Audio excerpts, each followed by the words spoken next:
Hello everybody, my name is Raccoon Bro, and welcome back to another reaction video. After a couple months of waiting, we are finally ready for another season of Death Battle! And this could very well be one of the best seasons we've had yet, as it is going to be celebrating 10 years of Death Battle. It's crazy to think about that. This show's been around for that long. I still will never forget the day I found Goomba vs. Koopa online and was absolutely mind blown by what I saw. And from then on, I never looked back. And to start this season, the big theme is that it's going to be taking all of the highly requested, all of the matches with some form of history, long-term some form of history, and bringing them all together into one season as a way of celebrating 10 whole years of this show. And I honestly can't think of a better way to start it off than with Yoda from Star Wars versus King Mickey from Kingdom Hearts, specifically. And the reason for this being that I can't think of another match with as much history as this, because these are the two characters that got banned from Death Battle by Ben Singer himself, and yet here they are in full force, and they're going to be fighting each other to the death, and I'm going to be very sad no matter who dies, because, oh my god, I love these two, and they're so wholesome, and amazing, and my childhood, and I really don't want to see either of them die, but this is Death Battle, so hopefully they find a way to make it wholesome like All Might versus Might Guy. That's my hope, at least. But the other reason I think this is a very fitting season premiere is that the very first episode of Death Battle, when you think about it, is a Star Wars character versus a video game character. Yoda is from Star Wars. King Mickey is from Kingdom Hearts, which is a video game series. I think that's honestly way too perfect not to bring up. And I don't want to delay this any further. It's going to be animated by the SFM team. I love those guys, and I really hope they can bounce back after admittedly a pretty disappointing episode from Batgirl versus Spider-Gwen, not going to lie, but I have confidence in this one, because this is really their bread and butter. And with Obi-Wan versus Kakashi as evidence, they know how to do Star Wars characters justice. So with all that being said, let's get into the mayhem.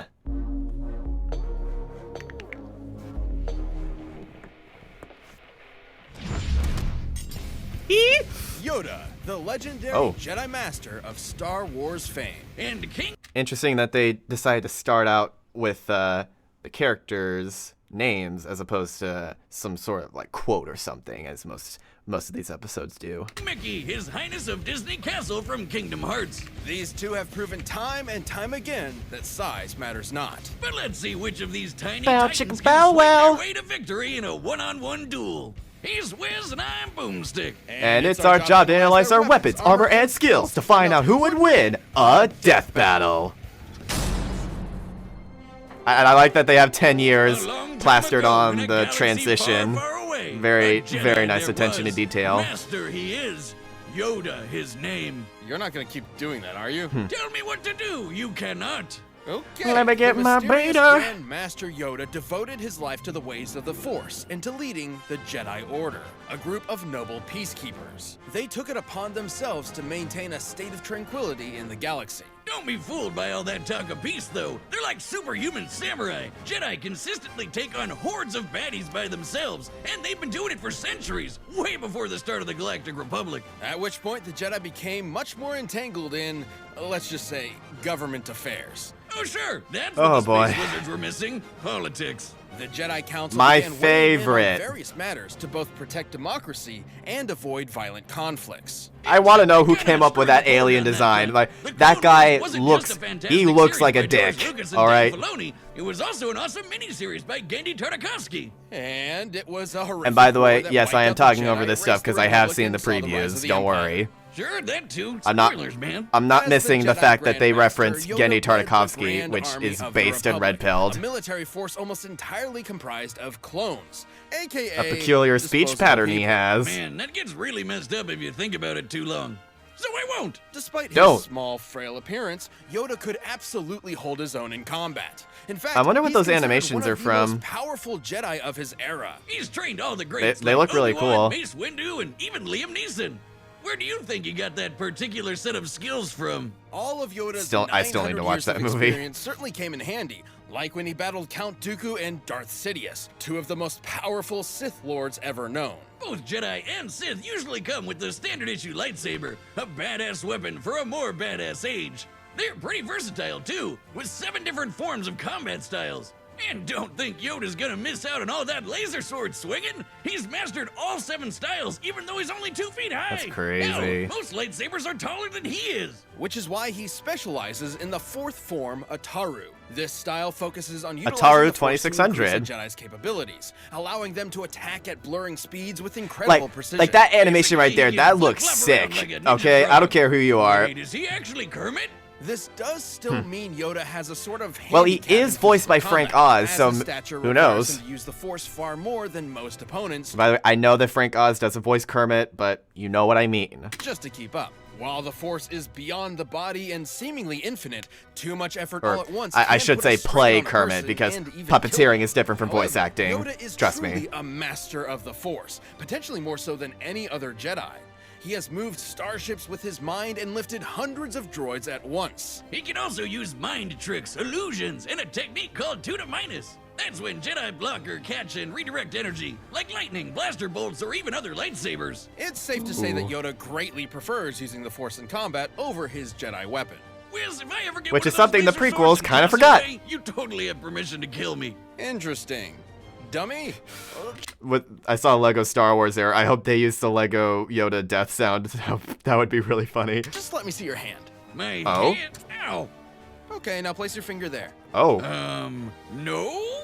Jeez, Marshall would never make me do something like this. Marshall? Who's Marshall? Huh? Oh, the DBX Ringmaster guy. That's his real name. We were roommates in college. He's helping me track down Uh-oh. my dad because he's my best bud. Oh, best bud, huh? oh, What the hell was that? Finally, I won't be the only one. Wait, what just happened? okay. There was a lot to unpack there. Oh my gosh. Okay, so now we finally get a little bit of backstory on Ringmaster, which is really good. That's something a lot of us have been wanting. We know his name is Marshall now, and he and Boomsticks were roommates apparently. And we know that they are indeed doing an ongoing deal with Boomstick looking for his dad, so that's going to be an ongoing plot point throughout this season. I'm looking forward to seeing how that's resolved. And apparently, Wiz owns Dummy's soul, from what I could gather from Dummy, and now he owns Boomstick's soul, it sounds like. But, man, Death Battle, you wouldn't expect it, but Death Battle's got some crazy lore.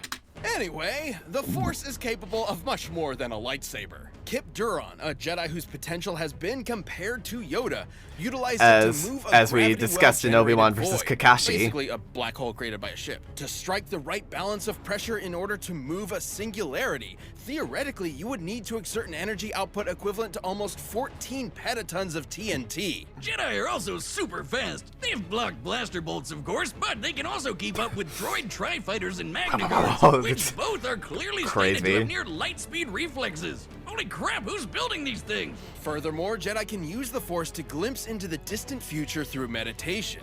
They can even allow the Force to guide their movements and predict danger in advance. Needless to say, all of these incredible feats Look at all of that. A massive cannon. would be impossible without the Force. But with powers like that and a dash of political meddling, it was only a matter of time before these peacekeepers became soldiers, even generals. In a surprising move, Yoda actually chose to engage the rising separatist threat with an army of his own, Which is personally which is kicking off the absolutely Clone insane Wars to me. himself. Too bad it was, as the fishman says, I, a trap. like, The war took a I don't think sour anybody turn, was and the hoping for a demise of the direction Jedi like became that. all but assured. By the time they put the pieces together, it was too late. The Order fell into darkness. More like brutally murdered into darkness. And you know, it's kind of their fault in a way. They were so committed to talking about peace, but at the same time, they're like really, really good at killing people. Why do peacekeepers need to be so specifically trained in murder? So uncivilized. Whiz, get over yourself. If you had a lightsaber, you'd want to use it as much as you could too. Though the Jedi Hey. Order under Yoda did seem somewhat hypocritical, Leave the he would prequel come to memes to realize his Obi-Wan versus follies, Kakashi, like Wiz. the Council's sanctimonious excuses for betraying students like Ahsoka when they were needed most. They ripped out our sweet Padawan rat tail, you assholes! But yeah, he finally figured out war's not make one great. Especially if you're a tiny green muppet. Haunted by his mistakes and perturbed by the violence he helped bring upon the galaxy, Yoda went into self-imposed exile. He even gave up his lightsaber. And finally, he would train one last apprentice, Luke Skywalker. Yoda taught Luke everything he could before finally becoming one with the Force, gaining immortality as a spooky blue spirit, just like Obi-Wan and Liam Neeson. God, that puppet still looks awful. Like, it's such an awful looking puppet. And Luke, he went on to reverse many of the mistakes of Jedi's past. Like, I respect that they went for puppetry instead of CGI, but it's not the same without Jim Henson, man. Ending the Empire, redeeming his father, bringing balance to the Force, and inspiring a new, different generation. In the end, Yoda's greatest lesson of all was that oftentimes failure is our greatest teacher. I don't believe it. That is why you fail. Mickey Mouse, Disney's OG OC. You know him as a cute corporate mascot that hangs out with other cute animals and lives a pretty normal domestic life. But did you know he's also an insanely powerful warrior mage that fights darkness? That to cartoon save the is Disney way universe funnier than it has alongside any a right to young be, boy by and the his way. good old duck and dog buddies. Not that dog, the other one. The other Yes, welcome to the world of Kingdom Hearts, a collection of worlds where Kingdom Hearts is the heart of the worlds and the source of ultimate wisdom and power across all kingdoms and worlds. You know, my favorite thing about Kingdom Hearts is how straightforward it is. Kyrie washes up on the shore, completely unaware of what the heck is in store. My favorite part is how it's ruled by that 92-year-old mouse wizard. Yep, here he isn't just Mickey, he's King Mickey, the ruler of Disney Castle and the leader of the Guardians of Light, king. a group of Keyblade wielders who combat darkness. King Mickey and the other Guardians, like Sora, Michael remember him, Theodore protect Mouse. the worlds using magic and powerful weapons known His middle name as is Theodore? Keyblades. Those things are the real deal. Okay. They can perform a whole bunch of spells, deflect lasers, and even unlock almost anything. Get it? Because they're keys. Mickey swung a lot of keys around. It's a key all the time, and when you stab it into someone, it unlocks the key to their death. But his current and best is his star cluster. The king underwent rigorous training as an apprentice to the great sorcerer Yen Sid. After Which is some Disney spelled incidents backwards. involving a few too many brooms, he eventually became a sorcerer and Keyblade master himself. I Keyblades are basically am like loving wands this that music can they're channel the using. It is user's so magic for good. Spells like Pearl, Mind Shield, and Faith Volley, which are all based on light energy magic. He can also heal himself and others with Curaga and Fantasia. Healing Light. And that's honestly still just the tip of the iceberg. With the Stopsa spell, he can freeze time for the length of an entire battle. This is- Damn. Then I've there's heard Mickey's of most quite a powerful few of and these most spells being legendary discussed spell, in the Ultima, forums. which is basically a massive, devastating release of all of Mickey's light magic at once. The only downside is these spells do require a lot of magic energy to use, which is also limited to Mickey's own energy. Also, he does need the Keyblade to channel it. There's not much the mouse can do without his Keyblade, except for be a cute and cuddly mascot. Well, even if he does lose it, Mickey can immediately summon the Keyblade back to his hand. Whoa, let me try. Are we gonna get another lobster situation? Boomstick, if you really want another beer, just go get one. Oh. Oh my god, it works! No, it was just me. Well, Keyblades can That musical timing, man, that was perfect.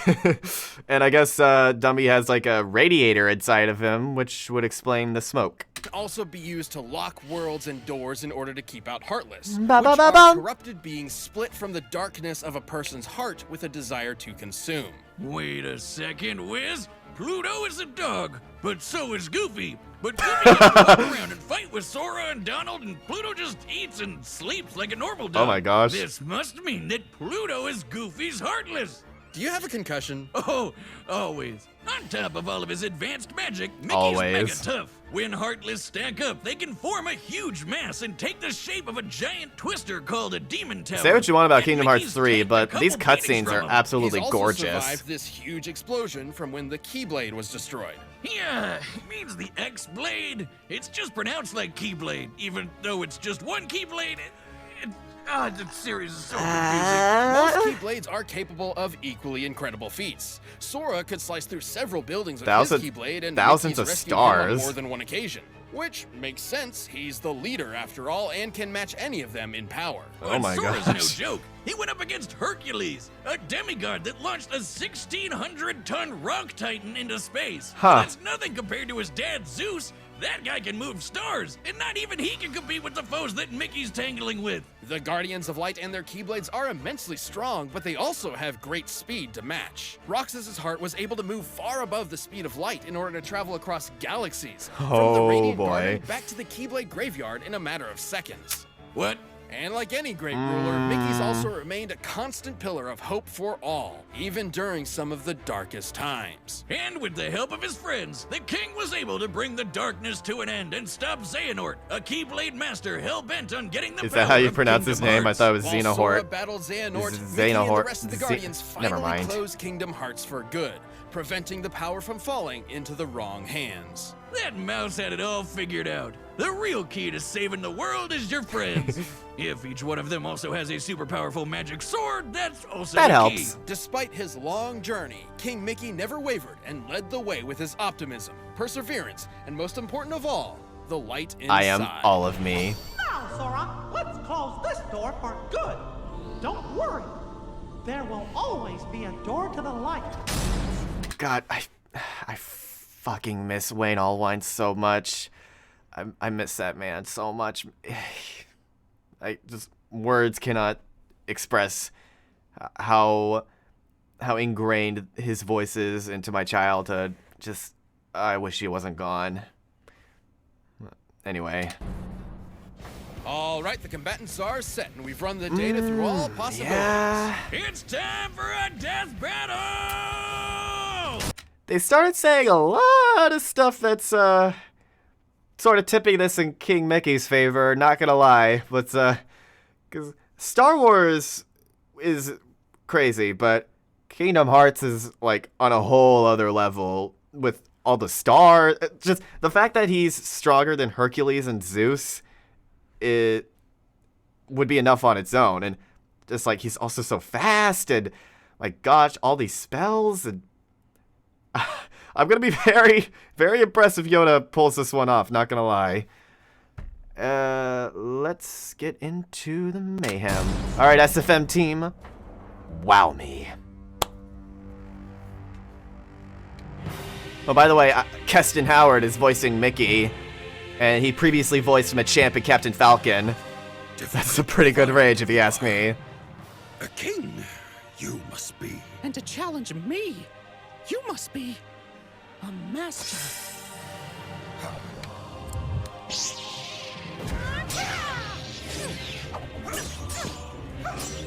I like that they seem to have mutual respect for each other right off the bat.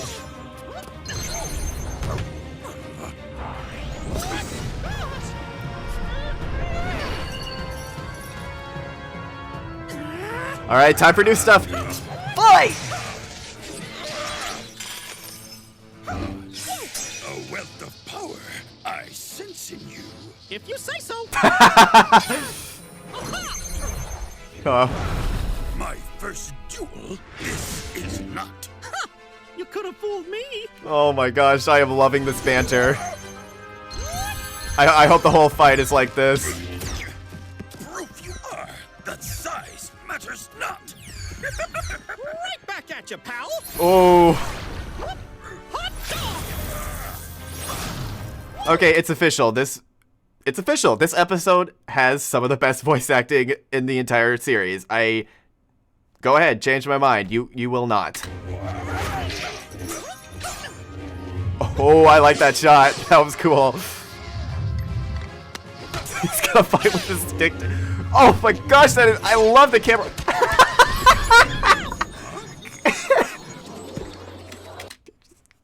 But just like with art, references, I love them. The path to victory. This is not the Force. I must trust. Oh. Oh gosh.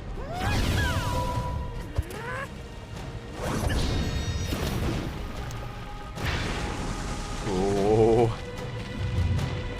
See, this is the kind of stuff that the SFM team should be doing. You sure are strong, Because but it's time to end this tussle. Because all of these abilities is so... They're able to do so much. Like, they're able to put so many awesome magical abilities and spells on screen, and it looks so good. SFM, please, don't stop doing stuff like this. Ooh.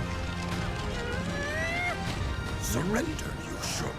The power of the Force, you have not. I can try. All I need is the light. Oh. Do or do not. There is no try. I'm glad they worked that in. Oh.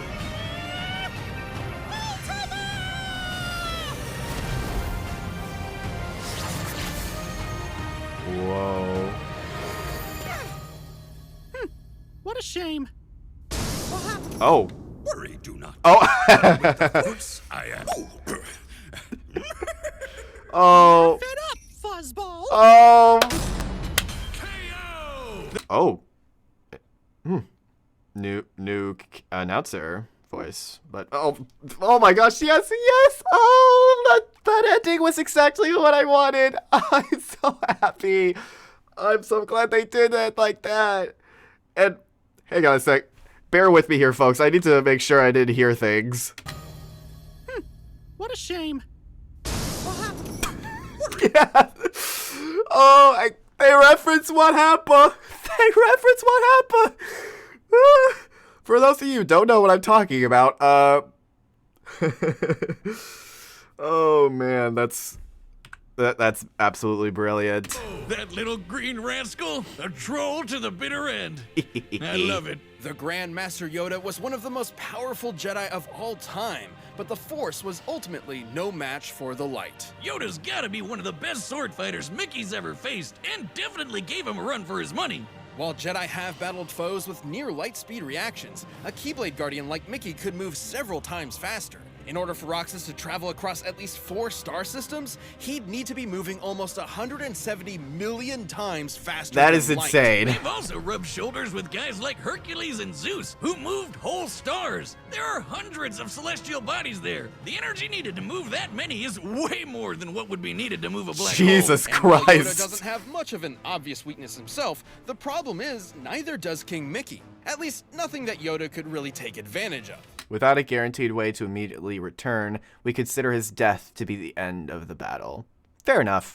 Even if Yoda could figure out that King Mickey had a limited amount of magic energy to cast spells with, there wasn't much Yoda could do before it would start to replenish. And the Force isn't exactly limitless either. Too much strain has been proven to put a lot of stress on the body and even kill some Jedi in the past. These two were certainly a match for each other in many ways, but the King's superior speed, power, and magic meant he had the last laugh. Well, sort of. Sorry, Yoda, but M-I-C-K-E-Y-M-O-U are dead. The winner is King Mickey. Oh, that's good. Thank you for watching. Stay tuned. We'll be jumping into the next matchup next week. But you can always get more Death Battle right now by clicking one of Next those boxes week? right over there and by downloading the battle music linked in the Pretty- description. I think he meant like. Oh shit! Wait, is he gonna fight Ryuko? Is he gonna fight Ryuko? Yes! Oh, people are gonna be really mad about that. I can already tell.